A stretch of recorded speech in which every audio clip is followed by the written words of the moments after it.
This right here is symbolic to oneness within the mind. So this right here looks like an eye, but it's actually drawing in. And in capacities within the brain.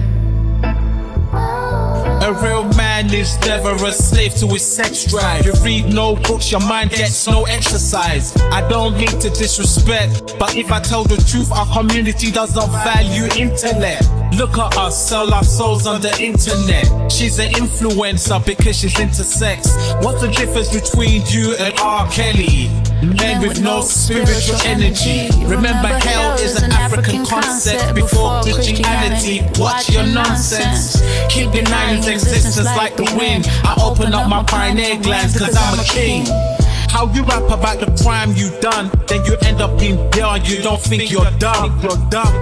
All this for internet attention. Excuse me, people, I failed to mention Alistair Crowley, who wrote the Devil Bible, said that you invoke demons via sex.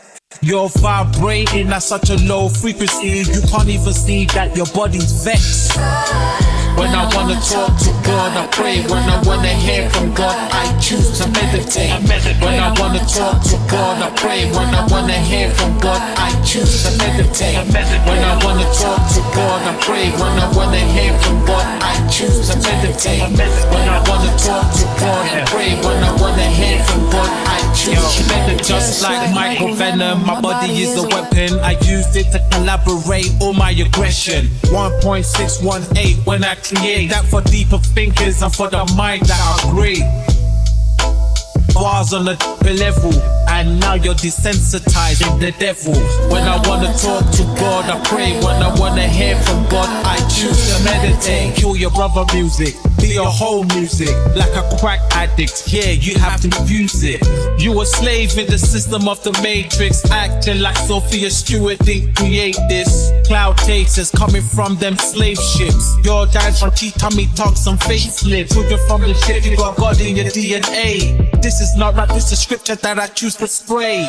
When I wanna talk to God, I pray. When I wanna hear from God, I choose to meditate. When I wanna talk to God, I pray. When I wanna hear from God, I choose to meditate. When I wanna talk to God, I pray. When I wanna hear from God, I choose to meditate. When I wanna talk to God, I pray. When I wanna hear from God, I choose to meditate. Right, this right here is symbolic to smell. This right here is the tongue, it's symbolic to taste. This right here is symbolic to physical touch, taste, sight, sound, smell. And then your eye is your pineal gland, because your third eye, because it actually has an iris and the same tissues as your eye. You actually have an eye in your head. And so the eye of Horus, if you were to take left and right hemispheres of the brain and separate it, you have what's called the corpus callosum in medical science. It looks exactly like this because it is. And our ancestors knew in Egypt that you only have one sense, which is your electromagnetic field touch. In order for you to smell, atoms and molecules have to touch your nostril. In order for you to hear, sound waves have to touch the bones in your ears, called bone conduction. In order for you to taste, food has to touch